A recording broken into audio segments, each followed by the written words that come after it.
Seluruh kota merupakan tempat bermain yang asik. Oh senangnya, aku senang sekali.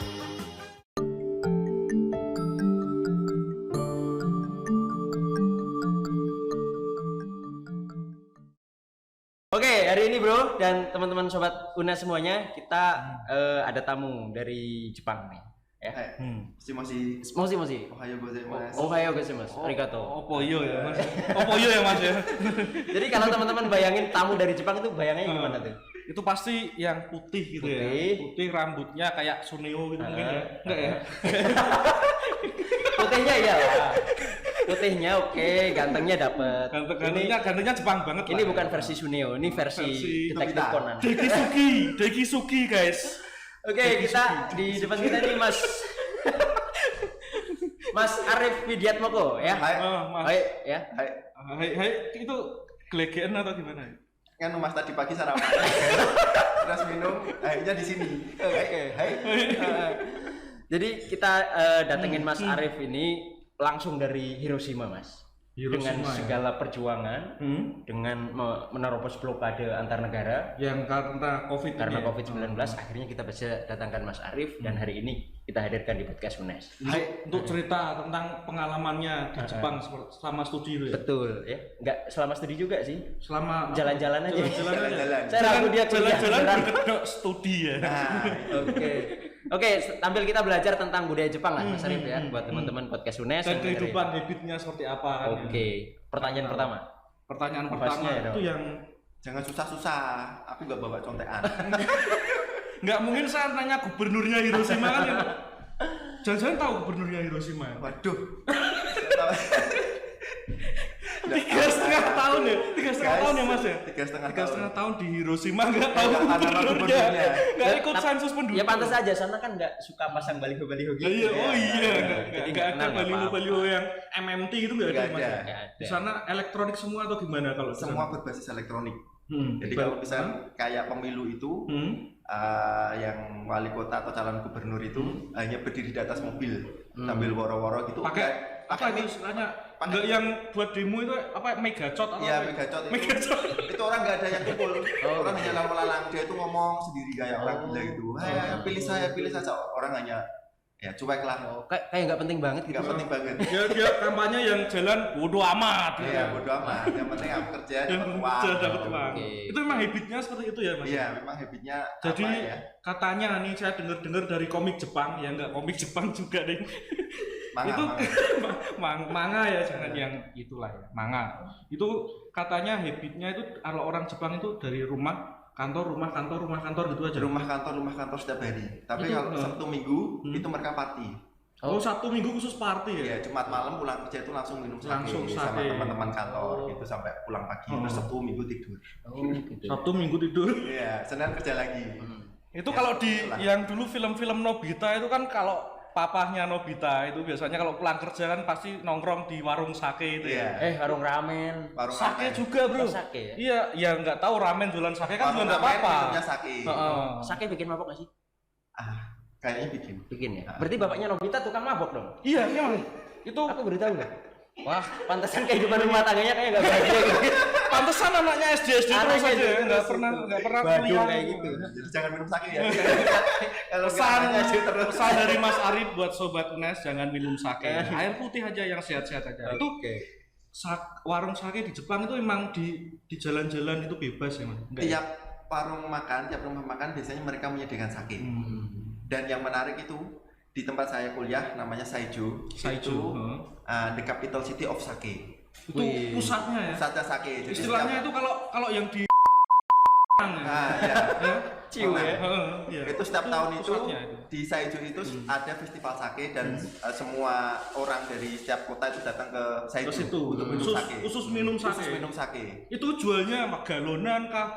Apa ya? Barangkali kayak ciu kan. Jadi kayak ada yang kita sekali masuk bayar 2.000 yen, kita minum sepuasnya. Itu sampai blenger. Ya, sampai keser-keser lah Sampai keser-keser. Dan itu setiap 5 menit sekali mesti ada ambulan yang mengangkut. Terus dirawat gitu sakit. Itu memang udah tradisi. Tapi Karena emang bisa legal. kalau dari sudut pandangku itu orang Jepang itu punya imajinasi apa ya? Aneh-aneh itu loh Iya. tradisinya. Itu Bener. mabok bareng. Itu ada yang apa ngendarain apa kayu bulat itu meluncur di atas tebing itu juga ada. Ada itu. Itu apa tuh? kayak mainannya Itu- anak-anak itu ya. Itu matsuri kalau tidak salah untuk apa memperingati kayak dewa pohon. Oh, itu bagian dari ritual budaya Iya, atau ritual matsuri keagamaan. itu kayak perayaan. Jadi setiap apa ada dirayakan hari anak dirayakan, hari bumi dirayakan, hari apa kembalinya arwah juga dirayakan. Semua banyak matsuri di sana. Sampai ada museum. Matsuri itu. Sampai ada museum katanya Mas. Ada. Masa, Mas? Iya untuk menghormati itu. Benar gak sih? Saya nggak tahu cuma. Tolong editor nanti tit gitu ya. Tit gitu ya. Ya, tapi kita bener loh ngomongin Iya, orang Jepang. Iya. Itu Karena- memang ada matsuri yang apa namanya menaiki itu ya. Kemudian sampai bentuk makanannya pun mirip itu, dimakan gitu. Ya memang ada di sana aneh-aneh. Itu hal yang biasa kan di Jepang Biasa ya, di sana nggak tidak salah. tidak tabu ya istilahnya. Ya itu apa ya? Sehari-hari mereka juga seperti itu, tidak ada yang diblurkan atau Iya. tidak ada yang disamarkan. Iya, betul. Karena standar etis mereka sama kita kan memang beda, nggak Iya. apa-apa ya. Oke. Menurut Mas Arif, orang Jepang itu apa sih orang yang religius, tradisional, konservatif, atau hardworking. liberal, atau tipe-tipe orang kayak gimana sih? Kalau saya itu memandang orang Jepang itu sangat helpful, sangat membantu sekali. Terlepas dari masalah agama. Jadi di sana itu agama memang agama utamanya itu kan Shinto. Shinto ya katanya. Iya, ada juga yang Buddha. Tapi di sana menganggap agama itu bukan yang utama. Yang utama itu ya perlakuan kita terhadap sesama. Sesama manusia. Iya. Terus yang kedua kerja keras. Oke. Itu Mas kalau saya di sana itu yang di lab itu orang Jepang itu belajar dari jam 8 pagi sampai jam 10 malam, bahkan ada sampai nginep di lab. Gila. Gila itu budaya Tapi mereka itu. etosnya udah kebentuk dari Iya. kecil gitu ya. Kalau- Tapi di UNES juga kayaknya juga ada loh Sudah ada ya? itu. Iya. Jam 8 pagi sampai nggak pulang-pulang di PKM dia nggak tahu ngapain. itu nginep. Kosnya bisa Itu pindah kos Nggak kan. punya kos-kosan berarti. Ada juga di kalau misalnya ngomongin student life itu saya kan beberapa kali lihat di serial atau di film-film Jepang itu kok apa tradisinya nih di Jepang yang unik adalah ketika masuk kelas itu sepatu atau sandal dicopot ya kayaknya ya. Iya. Itu apakah bagian dari budaya atau memang untuk menjaga kebersihan atau seperti apa? Ya dua-duanya kayaknya. Itu dua-duanya. Menjaga budaya dan menjaga kebersihan. itu karena di kelasnya Itu- ditulisi musola. Atau di itu pintunya batas suci. Sepatu suci ya, sepatu harus dilepas. Atau harus lepas. Ada dua macam sepatu luar sama sepatu dalam. Oh, slippers Ya, istilahnya. kalau bahasa Jepangnya suripa. Kan bahasa Inggrisnya slipper. Kalau orang sana kan suripa. Suripa. Tapi emang kebersihan itu udah jadi apa bagian penting banget bagi mereka ya. Sudah diajarkan dari dalam kandungan mungkin ya, di sana kotanya bersih. Ini kalau Bro Dias hidup di Indonesia agak jarang mandi, di sana kira-kira Wah, ada di lebih sana Cocok sekali cocok pasti. sekali. pasti kan? Sana katanya kan mandi cuma sekali ya. Loh. Kalau pas Enggak winter, yang di Jepang tuh. iya kalau pas winter cuma sekali. Oh. Jadi mandi itu tidak sebuah kewajiban. Tidak. Yang penting perlakuan Anda kepada manusia. Wih. Pesan moral, pesan moral. Pesan moral Oke. itu mandi. Oke. Mandi cuma Hemat sekali. air, hemat air. Karena di Jepang itu nggak ada PAM, soalnya Nggak ada ya. nggak ada PDAM. Terus airnya apa? Hah? Pakai air apa? Ya, Itu namanya- sistem airnya seperti apa itu? Waduh. Tahu nggak? Kalau sistem air yang Ada saya PDAM-nya tahu, Jepang gitu nggak? ada. Jadi kita bayarnya dua. Ada air yang dipakai untuk mandi sama air yang dipakai Oh, untuk beda ya? minum. Beda Jadi ya? kalau saya biasa itu minum pakai air keran. Itu biasa. Itu langsung bisa diminum. Langsung bisa diminum. Nggak diare kan? Bahkan kalau lihat di apa namanya yang viral itu selokan di Jepang itu ada ikan koi-nya itu. Iya iya. Sangat bersih Karena sekali. bersih banget. Oh, jadi sangat tertata sekali kotanya ya. Ini tipsnya kalau misalnya kita mau buang minyak goreng itu kan kalau kita paling buang langsung ke saluran ya. Iya. Kalau biasanya harus dibekukan dulu, terus dibuang ke sampah, tidak boleh. Oh. Nah, langsung minyak goreng Yang dibuang ke saluran. berarti yang segala yang limbah yang cair itu harus dibekukan dulu. Iya. Jadi kalau di Jepang kulkas Anda isinya sampah. Jangan berharap nugget, sosis nggak ada. Enggak, dibekukannya bukan masukkan ke kulkas, tapi ditambahi cairan supaya minyaknya membeku. Oh itu. Ini imaji Itu Bro Dias nih. teknologi. Teknologi Jepang. Nah, kayaknya yang seru juga kalau kita pengen tahu industri kreatifnya orang Jepang kali ya. Itu kan keren banget kan. Iya, karena banyak sekali loh kayaknya. Dari ada teknologi, bahkan sampai manganya kan juga terkenal gitu. Manganya juga terkenal. Apalagi yang terkenal? Bu Direktur sudah 10 menit weh. Suka-suka kita. Edisi unlimited ini. Edisi spesial. Edisi spesial. Edisi spesial ini student life-nya Jepang seperti itu kan. Oke. Kita Kita tanya soal industri kreatif nih, Mas Syarif. Emang di sana industri kreatif itu jadi bahasa pemerintahannya itu jadi tulang punggung ekonomi di Jepang gitu ya? Betul. Oh gitu. Jadi industri kreatif mulai dari membuat komik, kemudian kerajinan, kemudian sampai art design itu mereka sangat dihargai sekali jasanya. desain grafis gitu ya. Desain grafis ya tidak terlepas yang namanya Jepang itu kan juga modernnya tinggi, pabrik mobil juga banyak pabrik di sana. Tetapi yang tidak kalah penting memang industri kreatifnya itu sangat disukai, sehingga mulai dari SD itu kalau ditanya mereka mau jadi apa, kalau di kita kan jadi PNS, jadi dokter, kalau di sana enggak, macam-macam. Saya mau jadi pengarang komik, penulis komik. Nah, gitu. Karena industrinya memang mendukung kan? Mendukung. Dari bikin komik bisa kaya raya kalau di sana kayak. Sangat kaya raya. Iya, itu jangan-jangan Fujio yang Doraemon. Ada juga yang penulis ke Conan itu. Iya, detektif Conan yang sampai sekarang nggak tamat-tamat itu. Iya, kan masih Aoyama, ada aja. siapa namanya itu ya? Aoyama Guso ya, itu di sana sampai dibuatin kotanya itu dibuatin khusus oleh pemerintah Jepang, kota detektif Conan. Wih. Oh, kota. Nah, itu di Totori namanya, Prefektur Totori. Itu sama Hiroshima jauh nggak Mas dari tempat kuliah jenengan? Ya agak ke utara sedikit, sekitar kalau naik Shinkansen ya 2 jaman, 2-3 jam. Shinkansen itu kan kereta cepat ya, Iya. itu kecepatannya sampai ratusan kilometer per jam ya. Lebih ya, 200 km lebih. Shinkansen 3 jam. Kalau naik Kalau bis naik kota guys, sekitar 6 jam, 7 jam lah. itu Wih. 2 hari. Kira-kira. Lumayan lama. Shinkansen aja 3 jam loh. Oke, komik, film juga bagus Jepang tuh. Film apa dulu? iya. Film anak-anak. Film kartun ya. Film kartunnya. Film kartun gitu kan, film kartun guys. Saya kan nontonnya yang film anak-anak. Sobat Unes juga banyak yang suka anime soalnya gitu. Saya juga suka.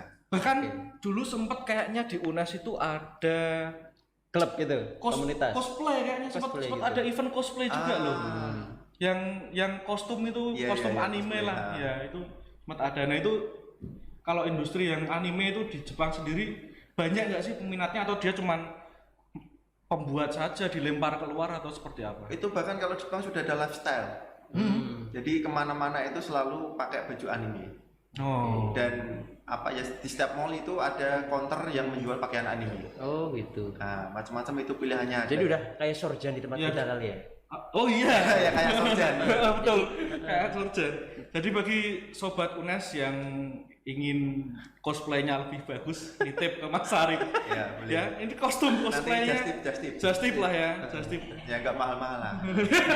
Ya. Dapat tiket. Yang penting bisa buat ongkos pulang ke Indonesia lah ya. Oke bro, ada pertanyaan lain nggak nih buat Mas Syarif? Kalau selain itu Jepang kan banyak action figure ya. Kebetulan saya juga koleksi beberapa ini seri Microstar. Ini beli di mana ini? Ini saya beli di saya belum pernah ke Jepang Mas. Jadi belinya aja ya. Ini. Jadi action figure di Jepang itu banyak peminatnya juga nggak Mas? Kan kita tahu yang Gundam itu yang terutama yang sering yang tenar itu kan Gundam gitu. Dan ada lagi action figure Dragon Ball, Bandai gitu. Banyak nggak pemainnya juga di Jepang? Sangat banyak sekali.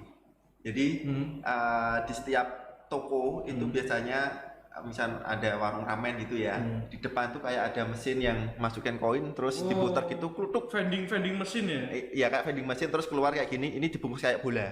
Nah jadi isinya apa? Tergantung, ada Dragon Ball, kemudian ada Naruto, ada apa, ya harganya sekitar 300 yen. 300 yen itu ya sekitar 40.000 lah. 40.000. Murah ya sebenarnya.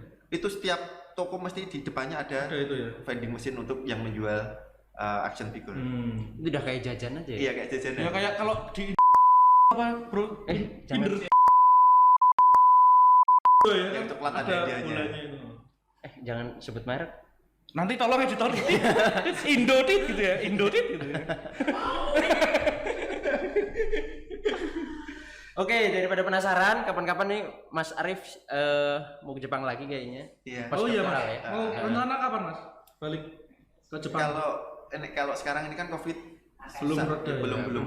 Biasanya kita di invite sama teman untuk join conference di sana. Nah, biasanya banyak itu. Penelitian bareng gitu. Penelitian bareng. Oke. Nanti kalau penelitian Penelitian tentang film-film Jepang ya. Iya, film-film Jepang lah ya. referensinya Bro Dias itu banyak. Kalau dengar film Jepang apa yang paling diingat? Kakek to, jelas to, jangan ditanya ya kan. Sobat enggak sobat Unes pasti tahu kakek dengan pura-pura nutup laptop Anda ya. Dengan pura-pura nutup laptop. Itu seberapa tenar itu di Jepang sendiri gitu loh. Siapa tuh saya nggak tahu. Saya nggak tahu sama kedip-kedip gini loh. Sorry. Kakek adalah sebuah legenda Jepang yang dia sudah tua itu seperti apa ya? Ya legenda hidup lah kalau di sini. Anda kok fasih sekali cerita soal dia? Karena saya beberapa kali menonton episodenya. Karena Bu Direktur udah gak nyaman, kita ngobrolin kakek. Kita close dulu, kita ngobrolin private aja. Ya. Iya. Oke. Kita di balik layar aja. Balik layar. Makasih Bro Arif Hidayatmoko. Sama-sama. Ya, thank you. Thank you Mas Arif. Oke, kita ketemu lagi Arigato gozaimasu. Arigato gozaimasu Mas. Kita ketemu lagi di podcast Unes di lain kesempatan dengan topik yang rada serius ini. Iya. Kalau sampai jumpa apa Mas? Sayonara. Oke. Oh sayonara. Kita ngucapin bareng-bareng ya. Mata Asita. Mata Asita. Oke. Iya, itulah pokoknya. Mata nih guys ya. Bukan matamu lu ya. Mata nih. Mata nih. Mata nih. Sampai ketemu di kesempatan yang akan datang. Sayonara. Mata nih. Mata nih.